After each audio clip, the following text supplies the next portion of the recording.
တစ်ချက်ကတော့ Seventh Day Adventist အသင်းတော်တွေဟာဆိုရင်ဝုပြုရာကျမ်းမှာပါတဲ့အစားအသောက်ဥပဒေပေါ့နော်ဝတ်သားတွေပဇွန်တွေစတဲ့အစားအစာတွေကိုလုံးဝမစားဖို့လုံးဝရှောင်ကျဉ်ဖို့ဥပဒေတစ်ခုလိုပဲတင်းကျပ်စွာသူတို့ကတွန့်တင်တာဖြစ်တယ်ဒါပေမဲ့ဓမ္မတစ်ကျမ်းကတော့เนาะဒီအစားအသောက်ကန့်သက်ချက်ဥပဒေကိုရုပ်သိမ်းခဲ့ပြီးဖြစ်ပါတယ်အဲ့ဒါကိုကျမတို့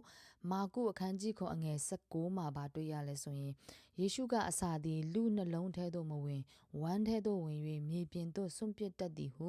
မိန့်တော်မူလဲခတ်သိမ်းသောအစာတို့သည်စင်ကြယ်သည်ဟုမိန့်တော်မူ၏တဲ့ယေရှုခရစ်တော်ကပြောခဲ့တာနော်အစားတောက်ဆိုတာတဲ့လူနှလုံးသားထဲကိုဝင်တာမဟုတ်ဘူးကျမတို့ one bite ထဲမှာဝင်ပြီးတော့စားပြီးသွားရင်ပြန်ပြီးဆွန့်ပစ်တဲ့အရာဖြစ်တယ်ဒါကြောင့်မလို့ခတ်သိမ်းသောအစာတို့သည်စင်ကြယ်တယ်ဆိုပြီးတော့ယေရှုခရစ်တော်ကပြောခဲ့တာဖြစ်တယ်သူလိုချင်တာကကိုယ်သဘောကျကိုယ်နှစ်သက်တယ်ဆိုရင်ကိုစားလို့ရတယ်ဘုရားသခင်ကစားခွင့်ပြုထားပြီး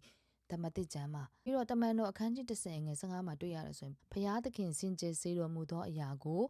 ညင်ညူးသည်ဟုမဆိုနှင်းဆိုပြီးတော့မိန့်တော်မူခဲ့တာဖြစ်တယ်ဒါပေတရုရဲ့ယူပါယုံမှာနော်ဘုရားသခင်ကဖန်ဆင်းတော်မူသမျှတဲ့အရာတို့သည်ကောင်းမြတ်ကြ၏ကျေးဇူးတော်ကိုချီးမွမ်းလက်စားရင်အဘယ်အရာမှမပယ်ရဆိုပြီးတော့ဖော်ပြထားတာဖြစ်ပါတယ်။တမန်ကျမ်းစာမှာဆိုရင်ဒီလိုရှင်းရှင်းလင်းလင်းကိုတွေ့ရတာဖြစ်တယ်ဒီຢာတွေကလည်းယေရှုခရစ်တော်ကိုယ်တိုင်ကမိန့်မာခဲ့တဲ့အရာတွေဖြစ်တယ်အဲဒါကြောင့်မလို့ဓမ္မဟောင်းကျမ်းမှာဘုရားသခင်ပညတ်ချက်ထားခဲ့တဲ့အရာတွေဒီဓမ္မတိကာလမှာဆိုရင်ကျေးဇူးတော်အားဖြင့်ကျမတို့ဟာဖြောင့်မတ်ခြင်းကိုရောက်တော်သူတွေဖြစ်ပါပြီပညတ်တရားတွေကိုစောင့်ထိန်ခြင်းအားဖြင့်ကျမတို့ဟာဖြောင့်မတ်ပြီးတော့ကယ်တင်ခြင်းရမှာမဟုတ်ဘူးဆိုတာကိုကျမတို့အတိအလင်းတွေ့ရတာဖြစ်ပါတယ်